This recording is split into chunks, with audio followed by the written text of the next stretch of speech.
Hi guys, magandang araw sa lahat guys. Magandang araw sa lahat ng mga viewers natin dyan. Nagbabalik Eric Vlog sa araw na ito guys.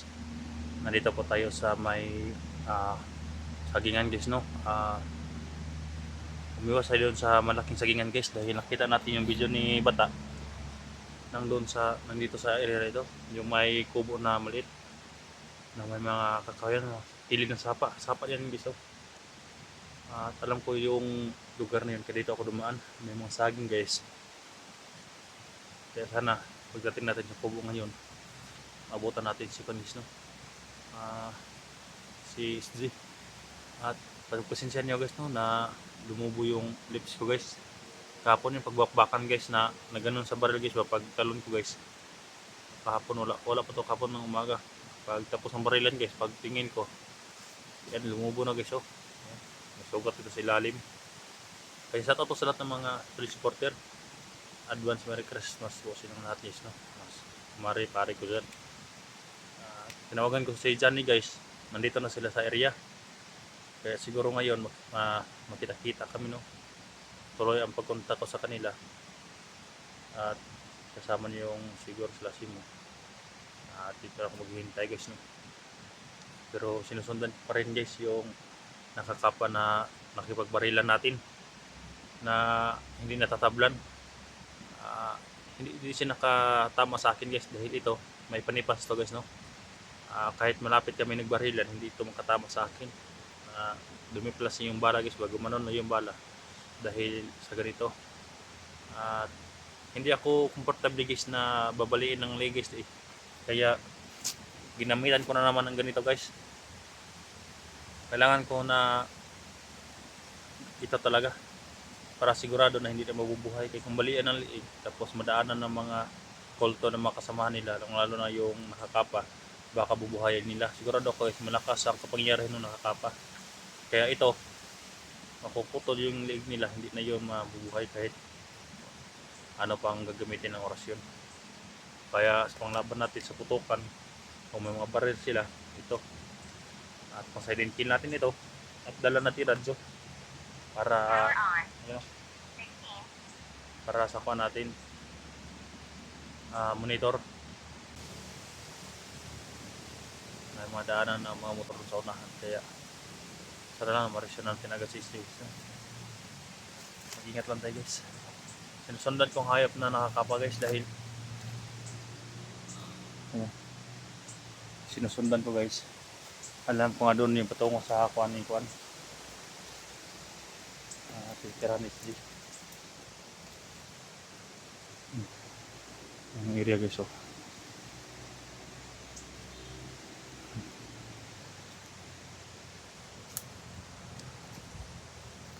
Medyo mahapdi yung kuan ko guys. Medyo mahapdi yung lips ko. Dito dumaan yung kuan guys, yung hayop na yan ba.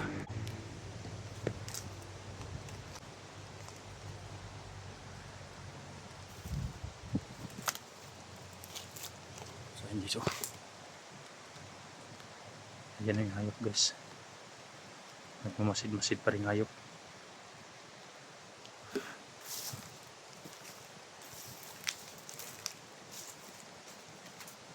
Ayun.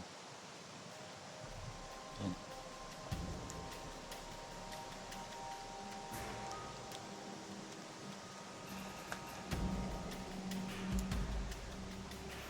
Nag-monitor na yung hayop guys.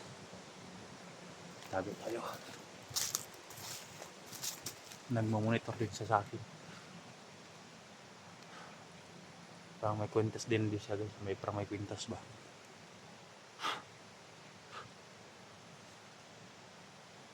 So,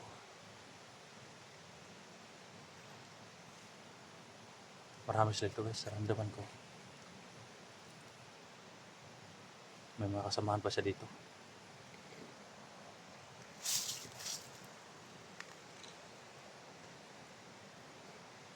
Wala.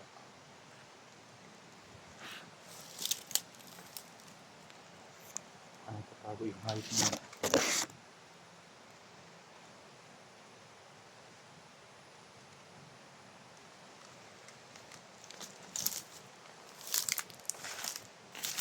Ayan tol, mag-ingat kayo tol sa mga kalaban tol.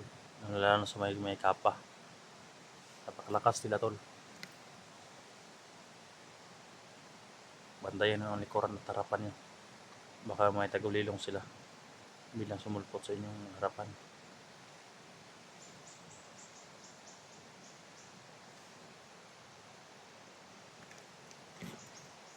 Wala isa. Yung kalaban. Nagparating.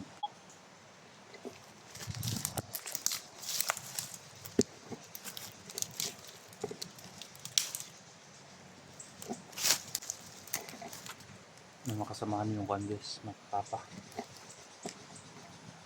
Ano? Yan palang kinausap niya kanina guys.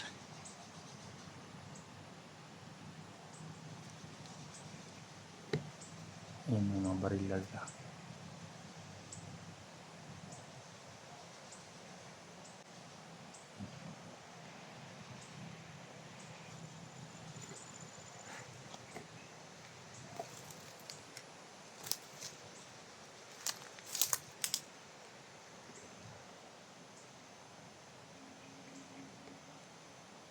Tirahin ko ng hayop na yan.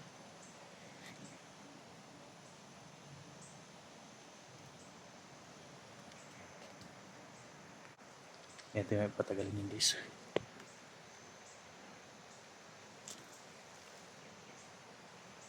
Sinasilip ko yung may kapa pa. Makabid lang sumunod sa likuran. Puputulan tingdig yan guys.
May paparating pa guys. Ayan o. Ang daming lamok guys o. Ayan o. Kumakagat. Gutom na gutom yung mga lamok.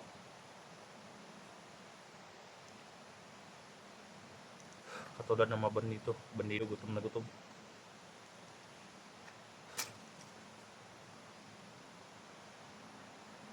Ayop na yun guys. Hindi tayo compare sa may kapa. Bilang nawala.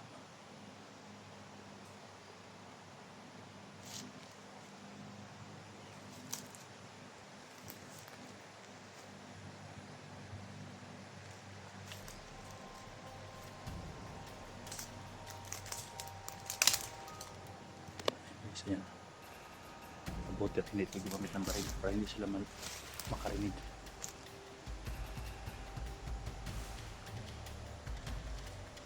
Naramdaman ko guys, nasa paligid yung hayop na may kapa.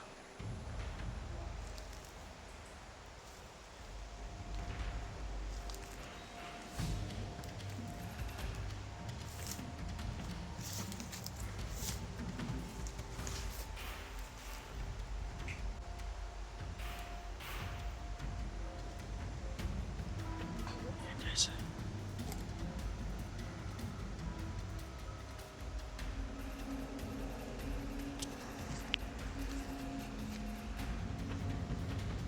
Dami nito guys.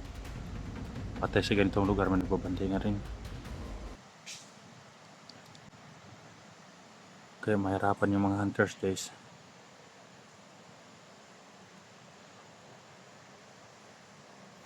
Mahirapan yung mga hunters na pag-rescue sa mga bihag sa sobrang dami ng mga kalaban. Naghandaan na kasi nila guys. Sobrang sakit talaga guys. Yan dito guys. Oh. Pag kuhan ko sa sagingan kapon guys, pag talon ko sa may kanal ba, magpaputok ng kalaban na ganun sa baril.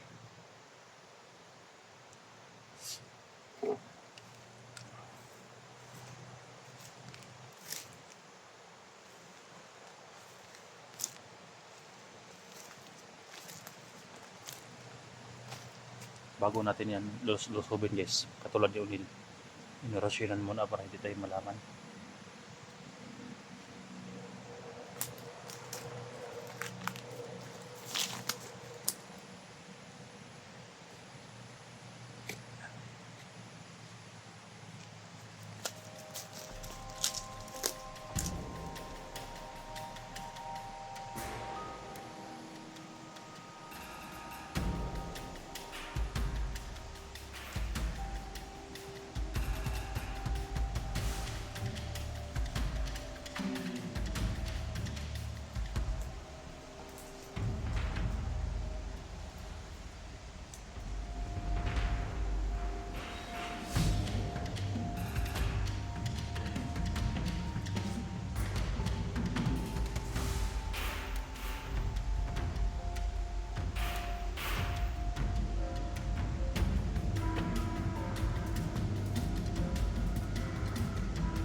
Tol, ito ang area ko tol.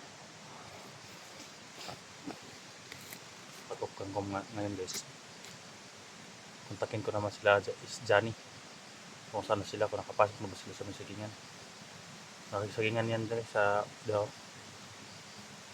Sa pagpasa yung link sa akin guys, pagtingin ko sa video ni SG, na sila sa area na ito. Na may kalnabahan at may kubo. Yun ang hanapin natin guys.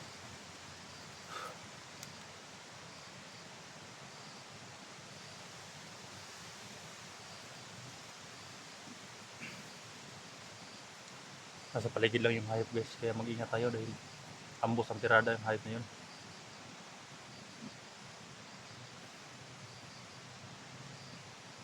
Dami na sa guys.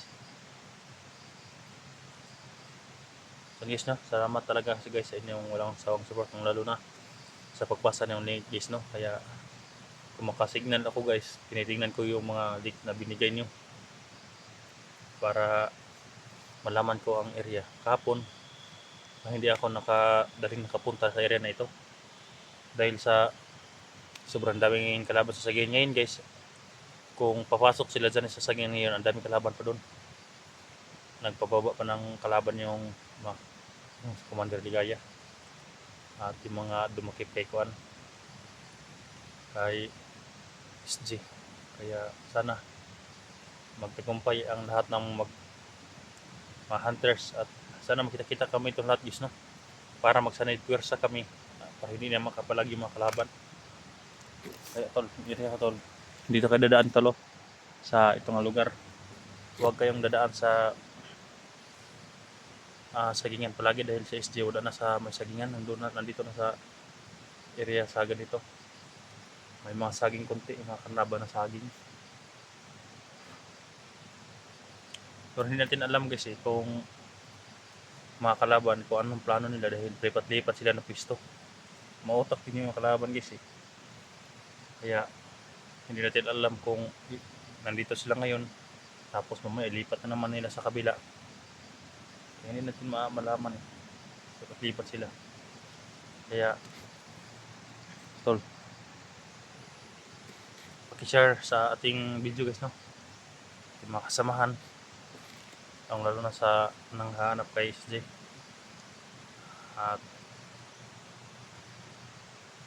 At try ko silang kontakin. Di sila Electra, wala akong kontak sa kanila, pero si Johnny may kontak ko sa kanya, kaya tinawagan ko siya. At sana lang tuloy-tuloy na yung pagbabago ni Johnny guys, no? Nawala na yung kanya, yung pag-hypnotize sa loob ng katawan. Dahil delikado kung mayroon pa ron, baka babalik siya sa pagka-traidor ba. Wala tayong magawa guys kung anong plano ng bandido kay SG. Sana lang na mag-pray tayo na maabutan natin buhay si SG guys, no? Yan, mabubuyan to siya. Kaya lang guys, no? Tuloy pa sa pagbakan guys.